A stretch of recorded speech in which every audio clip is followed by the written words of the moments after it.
Assalamualaikum warahmatullahi wabarakatuh.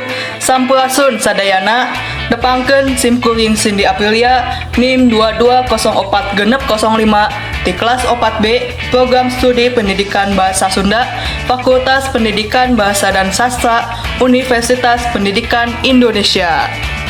Video ieu diajukeun pikeun nyumponan pancen mata kuliah teknologi digital dina pangajaran basa jeung sastra Sunda anu diampu ku Pahawi Santosa Nugraha MPD. Kedap-kedap. Tong hilap setelah can nonton video ieu, klik like, comment, share, jeung subscribe channel video ieu nya. Upami atos, hatur nuhun, wilujeng nyakseni. Naon anu dimaksud AHA Slide? AHA Slide nyaeta hiji media atau aplikasi berbasis web anu dipake pikeun nyieun presentasi secara interaktif. AHA Slide sering dipake dina rupa-rupa konteks seperti pendidikan, bisnis, pelatihan, seminar, jeung konferensi pikeun nyieun sesi presentasi anu leuwih dinamis, menarik, jeung interaktif.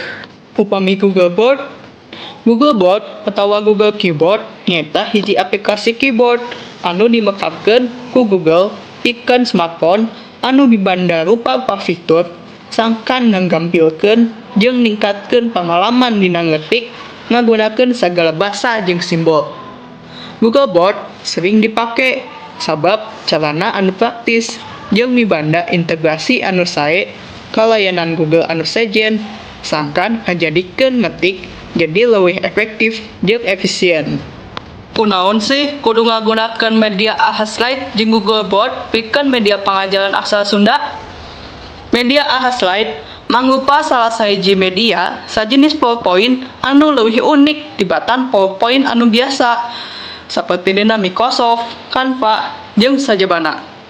Hal ieu AHA Slide ngamungkinkeun presenter pikeun nyieun slide anu bisa ngalibetkeun audiens secara langsung ngaliwatan rupa-rupa fitur secara interaktif. Ayeuna polling, kuis, jejak pendapat, sarta aya game. Audiens bisa ilu biung make alatna masing-masing, bawa dina HP, dina laptop, jeung sajenisna kalayan ngalebetkeun kode akses atawa scan barcode anu dibere ku presenterna. Jadi, AHA Slide lain saukur media pikeun medalkeun materi dina waun slide. Tapi, bisa oge ngalakukeun evaluasi anu langsung ngahiji dina slide eta.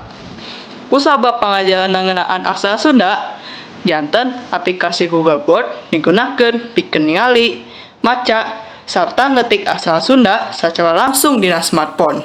Kumaha sih cara ngagunakeunna? Cara anu kahiji nyaeta buka aplikasi Google atau website anu lainna. Terus, klik ahaslide.com.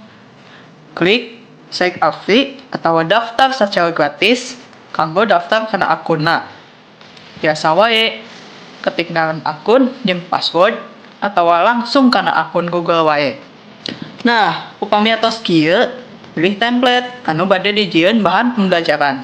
Misalna, pilih template anu Word close of testing, klik get template.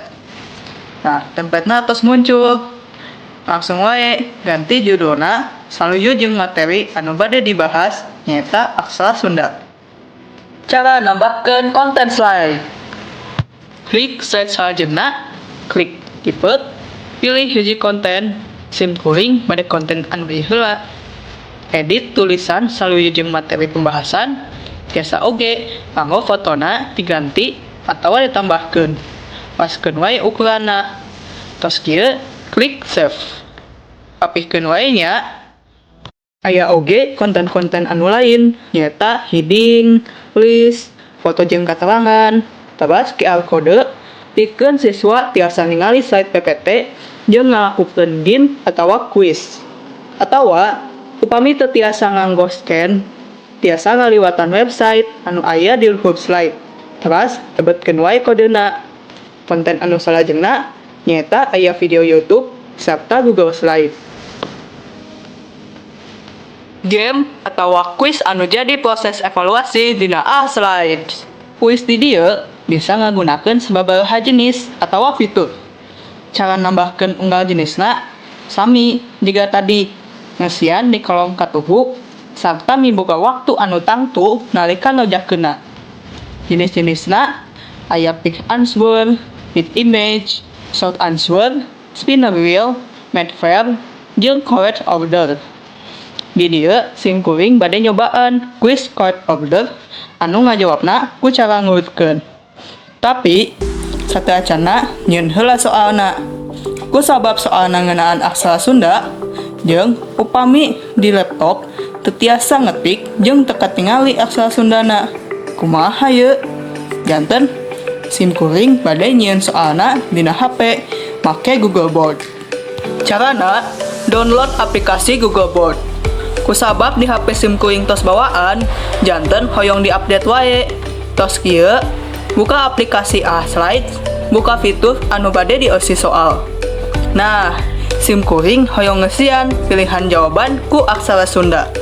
Nyaeta tekan tanda koma atau kotak opat, pilihan dipalihkeun ca, klik tanda setelan, bahasa, tambahkan keyboard, ketik Sunda, klik anu aksara. Balik deui ka nyieun soal. Klik anu bade diketik, klik simbol globe dina keyboard, klik anu Sunda aksara. Jadi, langsung ketik saluyu jeung pilihan jawabanna. Soal atos ditulis, langsung wae simkuring nyobaan ngejakeun di HP. Upami di monitor tos kieu, klik mulai.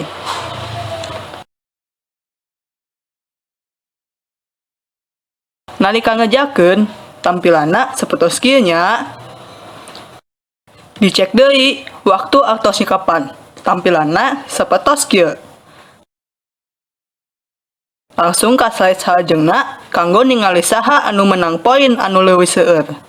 Dina media HP tempat ngejakeun kuis, tiasa ningali oge hasilna sapertos kieu.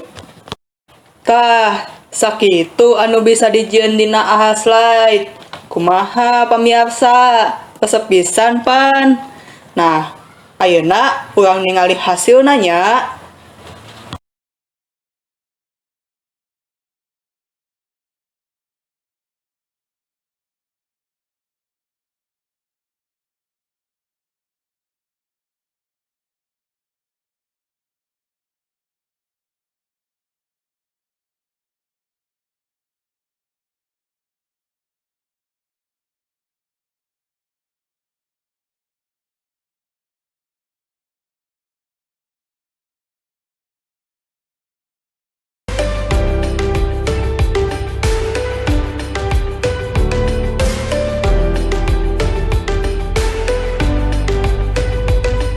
Sakitu ti simkuring. Hapunten bilih aya kakirangan atanapi kalepatan dina video ieu. Hatur nuhun kasadayana. Hatur nuhun ka program studi pendidikan Basa Sunda. Wassalamualaikum warahmatullahi wabarakatuh.